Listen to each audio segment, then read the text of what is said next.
पूर्णिया के पूर्व सांसद उदय सिंह उर्फ पप्पू सिंह ने प्रेस वार्ता करते हुए पहलगाम आतंकी हमले के दोषियों पर कार्रवाई की मांग की। उन्होंने कहा कि पीएम नरेंद्र मोदी के कार्यकाल में सैनिक बल सहित निहत्थे लोगों पर आतंकियों का 26वां अटैक है। पूर्व सांसद ने कहा कि केंद्र सरकार के नियंत्रण में कश्मीर की सुरक्षा है तो पर्यटक स्थल पहलगाम में सुरक्षा बल क्यों नहीं मौजूद था, जहां 2000 सैलानी मौजूद थे। आतंकी घटना को लेकर उन्होंने नैतिकता के आधार पर गृह मंत्री अमित शाह के इस्तीफे की मांग की। इंटेलिजेंस एजेंसी पर भी सवाल उठाते हुए कहा कि वारदात को अंजाम देने के बाद सारी सूचना कैसे एकाएक सामने निकल आती है। क्या एजेंसी को पहले से पता होता है या फिर कोई डिटेल छोड़ जाता है। सिंधु जल संधि के मसले पर कहा कि पाकिस्तान में जो पानी जा रहा है उसे हमें रखने की क्षमता नहीं है। इस मसले पर केंद्र सरकार जो फैसला लेगी हम सभी उसके साथ हैं। ज़्यादा देर पानी रोकने से कोई वैकल्पिक व्यवस्था नहीं होने से हमारे यहाँ भी अधिक जल की समस्या उत्पन्न हो जाएगी। उन्होंने कहा कि आतंकियों की सज़ा साधारण पाकिस्तानियों को देना कहाँ तक उचित है, यह केंद्र सरकार पर निर्भर करता है। केंद्र सरकार के नियंत्रण में कश्मीर की सुरक्षा है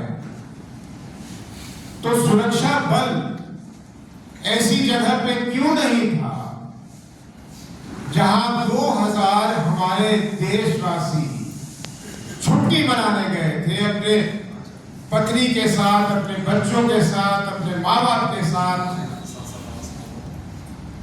और जो पीड़ित हैं उनकी मैं कुछ लोगों की, कुछ महिलाओं की मैं बयान सुन रहा था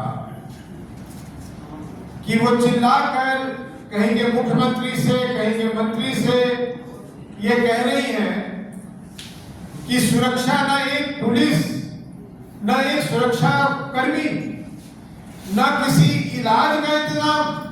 भाई जहां आप घोड़े पे जा रहे हैं वहां तो आप गिर तो सकते हैं, चोट तो आ सकती है, ना हुआ आतंकवादी हमला तो भी, तो एक फर्स्ट एड का कोई इंतजाम नहीं।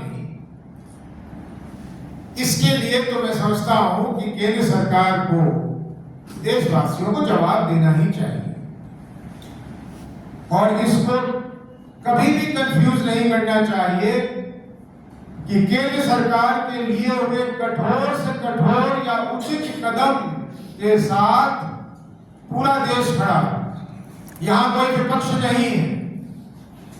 केंद्र सरकार पूरी तरह से स्वतंत्र है, जो चाहे करे हम उसके साथ खड़े हैं। कोई कुर्बानी नहीं होगी, देशवासी एक देशवासी खड़ा है, लेकिन वही देशवासी, वही पीड़ित परिवार के लोग ये पूछ रहे हैं कि जब हम आप पे इतना यकीन करते हैं और आपकी बातों पे कि वहां सुरक्षा है, हम अपने बाल बच्चों को लेकर वहां चले जाते हैं,